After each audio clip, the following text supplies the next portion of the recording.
And you are watching Beyond the Continent here on News Central Television. I am Judith TB. Let's bring you the top stories making rounds just beyond the continent. We begin with the UK Parliament, where the British government has announced plans to lower the voting age to 16 to 17 for all elections, including general elections, fulfilling a Labour Party pledge from the 2024 manifesto.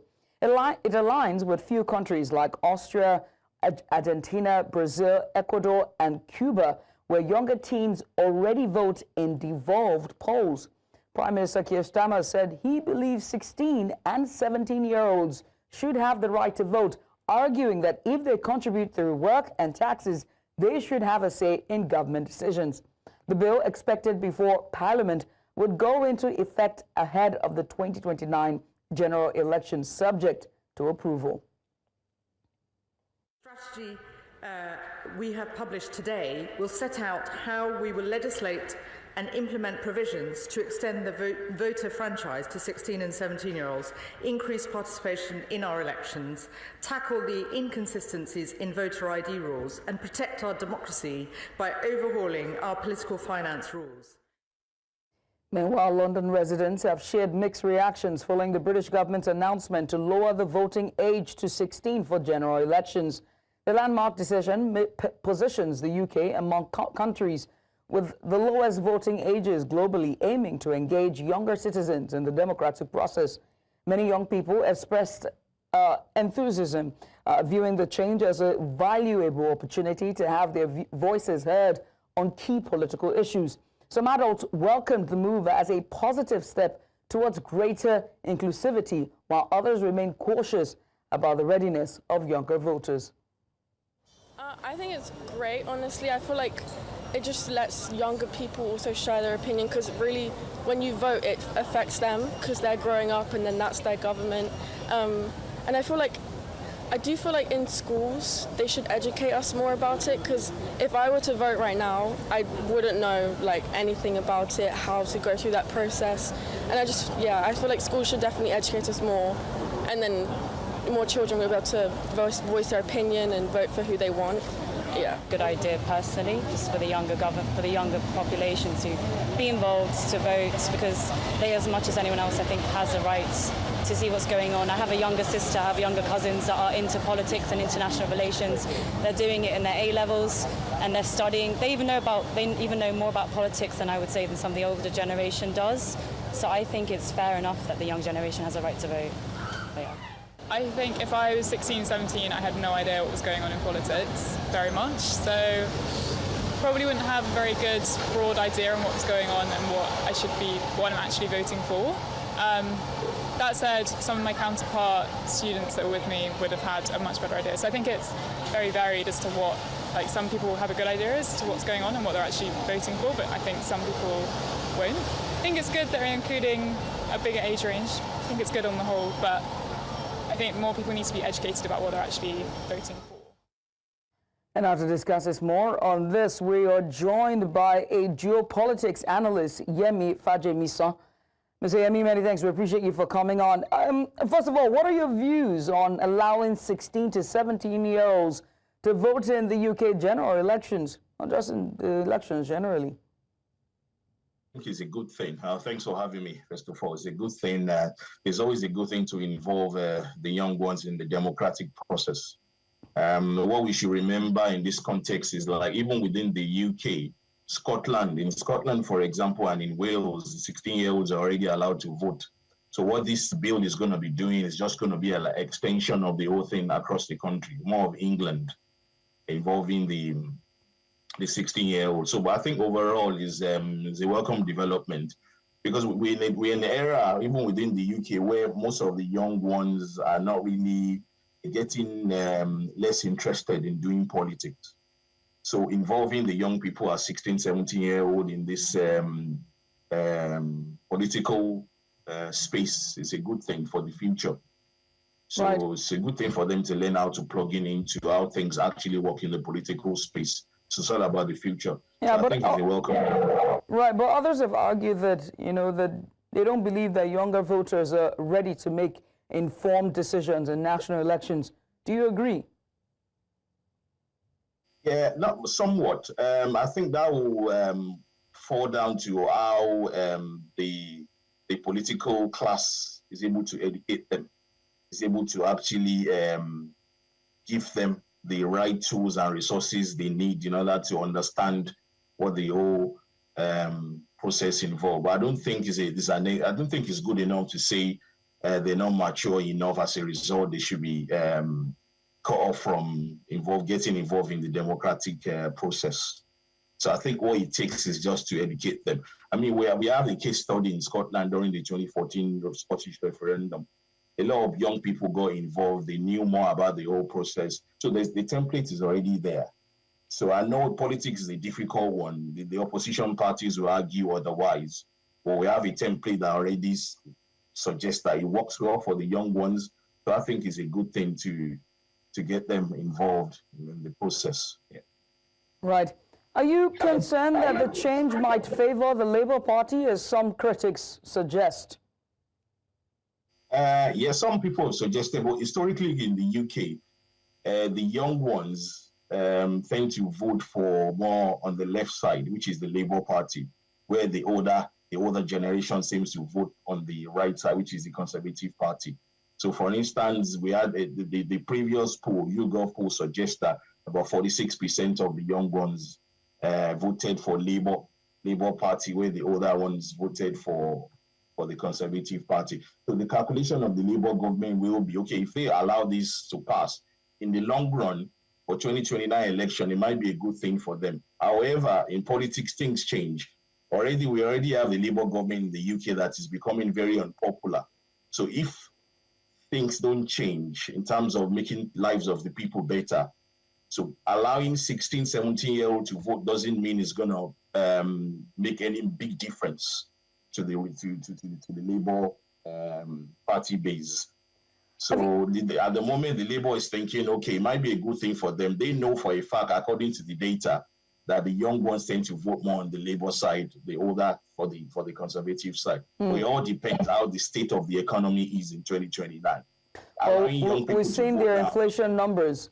We've seen the inflation numbers at this point. It's also risen by June, in the last one for June, 3.6% for the UK. I wonder how that would translate, although it's too early to call, but you never know. But have you noticed any changes in political interest among young people since the announcement, or even before the announcement? What are they saying at this time? Do you think that, they might jump on that wagon to want to vote? I think they will do, because if I'm looking at that from the 2014, the Scottish referendum elections, then Scotland allowed 16-year-olds to vote. And what we saw during that period was about 100,000 of 16 and 17-year-olds actually voted. So that's quite a lot of jump during that time. So I see the same pattern this time around as well. So I expect more 16, 17-year-olds to get more involved. At the moment, there's no immediate response that we've seen so far. But looking at the statistics from the past, I think, yeah, they'll be more excited to take advantage of getting more involved in the democratic process. Right. I must say thank you so much for taking out the time to join us here. Fajemi Singh, he is a geopolitics analyst, join us to give us a bit of insight as UK moves to widening the Electoral College and adding 16 to 17-year-olds to vote in the upcoming general elections in 2029. Once again, Yemi, thank you. Still in the UK, British Prime Minister Keir Starmer says Chancellor Friedrich Merz has pledged to bolster German law to better address Europe's migration issues. Now, this move will enable small boats that are stored or transported in Germany to be seized, disrupting the route from Europe to the UK across the English Channel. The two countries agreed to boost defense ties on the first official UK visit by German Chancellor Friedrich Merz. The trip comes a week after undocumented migrants also topped the political agenda during a state visit to Britain by French President Emmanuel Macron. Crucially, we're also working together on illegal migration. And I want to thank Friedrich for his leadership on this, pledging decisive action to strengthen German law this year so that small boats being stored or transported in Germany can be seized, disrupting the route to the UK, and it's a clear sign that we mean business. We are coming after the criminal gangs in every way that we... And after Ukraine, we go where the country's parliament, the lawmakers there have approved Yulia Sverdonko to become the country's new prime minister. The 39-year-old former economy minister is taking the helm at a precarious moment in a country exhausted by more than 3 years of war and dependent on its foreign allies for survival. Now, she is known for finalizing a natural resources deal with the United States that nearly derailed ties between the country. Now, she will also be the key and only person leading these negotiations. Вніс за пропозицією депутатської фракції, яка має права коаліції депутатських фракцій у Верховній Раді України, подання про призначення Верховної Ради України Юлії Свириденко на посаду прем'єр-міністра України. Прошу підтримати це подання. Також я прошу підтримати і відповідні кандидатури інших членів уряду України, які будуть внесені за поданням прем'єр-міністра України, та кандидатури міністра закордонних справ України і міністра оборони України. Війна вимагає від нас змін політик та підходів, оновлення процесів і нових рішень. Перший пріоритет, над яким ми будемо працювати в перші 6 місяців, це якісне забезпечення армії, збільшення власного виробництва зброї та підвищення технологічності українського війська. Нам потрібно спрямувати максимальні зусилля на забезпечення самодостатності української економіки. And off to Russia, where lawmakers have advanced a bill that would outlaw opening or searching for content online charged extremists, such as songs glorifying Ukraine and material by feminist rock band Pussy Riot. Critics say the planned law, which has drawn rare criticism from across Russia's political spectrum, would stifle internet freedom. Russian authorities already block access to thousands of websites accused of hosting extremist content. The latest proposed legislation threatens fines of up to about $64 on anyone found to have deliberately searched for or gained access to material listed as extremist by the Justice Ministry. Который через VPN или без VPN выйдет, например, вот в Instagram признано, напомню, экстремистским сообществом, Facebook то же самое, Twitter, либо YouTube пока еще не попал, но я думаю, в ближайшее время тоже туда будет включен. Плюс те, кто случайно, либо специально, либо еще по какому-то причине коснулся 6000 материалов, признанных экстремистским. Это книги, это фильмы, это музыка, это еще там, причем это список регулярно пополняется, и я не думаю, что он так широко знаком нашим людям. Вот все они будут подвергаться соответствующим штрафам. Законопроект устанавливает административную ответственность за целенаправленный поиск таких материалов, и не просто поиск, но и получение доступа. То есть, если вы где-то там, как говорится, загуглили, и вам в строке поиска этот материал вылез, но вы целенаправленно не стали заходить, не ознакомились с ним, никак его не использовали, вы под эту статью не попадете. Let's go on a short break now, but when we return, we'll head to Syria as the country's leader vows accountability for those involved in violence against Druzi. After the break, stay with us.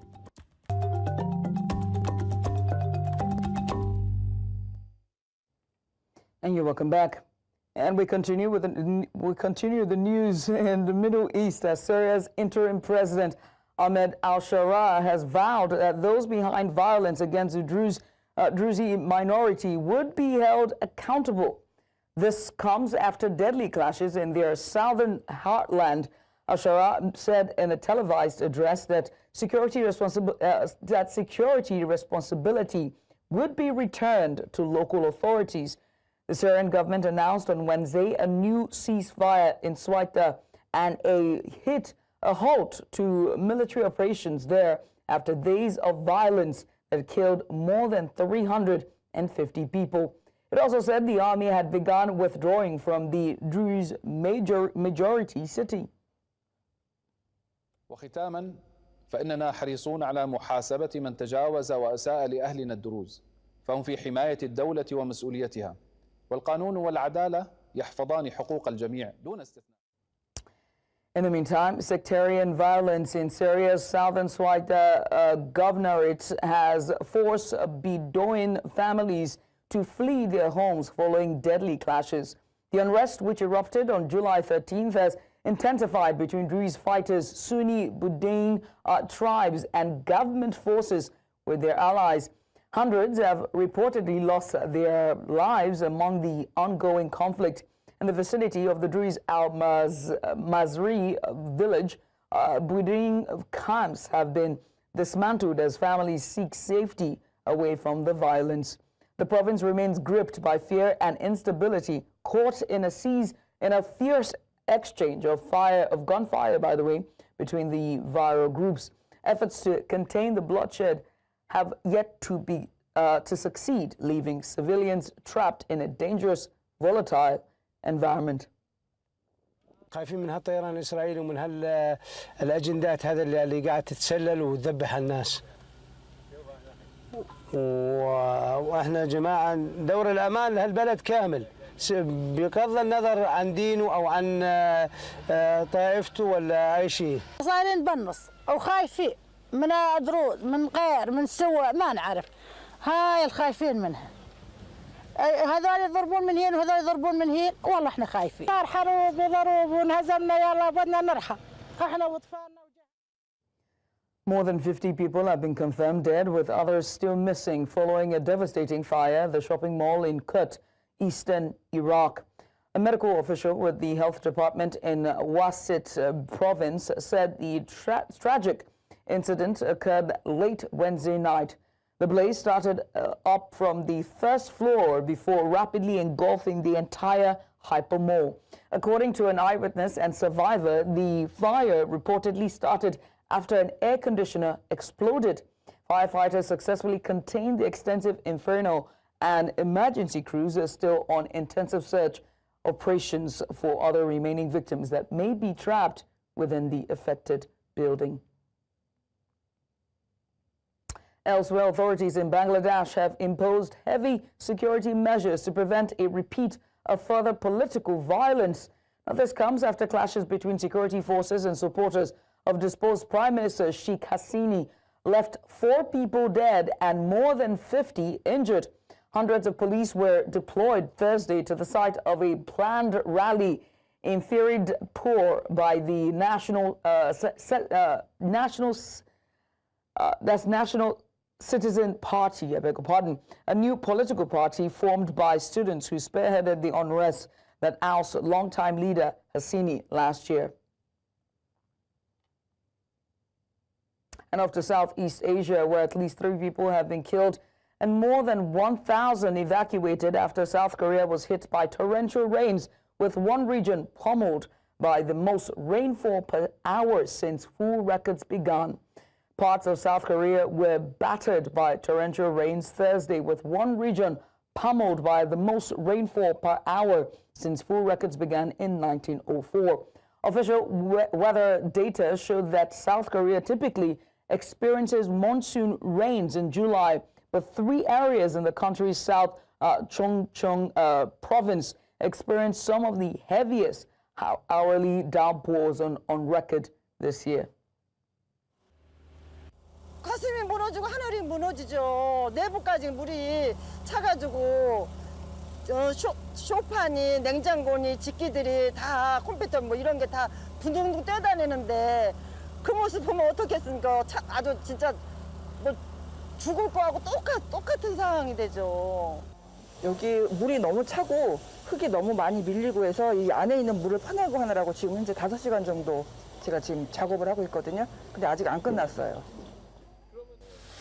현재 지금 서산시 읍내동에 비가 많이 와갖고 홍수가 날 경우에는 이제 배수구가 이제 시켜서 빗물바지라고 하는 건데 빗물바지가 너무 적다 보니까 요거를 이제 양쪽으로 이제 그 일부 구간만 하지 말고 전체적으로 쫙 했을 경우에는 물량이 양쪽으로 흡수가 되니까 이제 제가 봤을 때는 괜찮을 것 같아요. 어지간히 비와갖고. Tensions in the Taiwan Strait are escalating, and in Taipei, that threat feels closer than ever. Sirens wailed and streets emptied as the capital staged a dramatic wartime drill simulating a Chinese attack. With growing fears of conflict and a new sense of urgency, Taiwan is preparing its people for the unthinkable. For News Central international correspondent Afia Hagen has the story. A city brought to a standstill.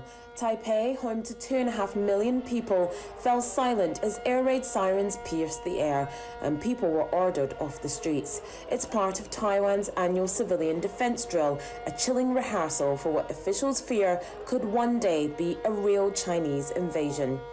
China has never ruled Taiwan but still claims it as part of its territory and hasn't ruled out using force to take it. As sirens sounded, cars and buses halted. Citizens ducked into basements, subways and even supermarkets, transforming everyday places into shelters. Elsewhere, food rations were handed out as part of wartime simulation. And at night, Taiwan's army took the drills a step further, storming the metro system in full combat gear.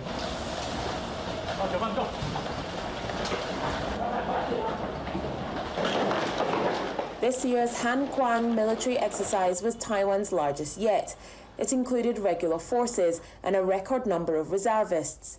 It also saw simulations of urban warfare and long-range missile attacks, all while showcasing US-made weapons in public view.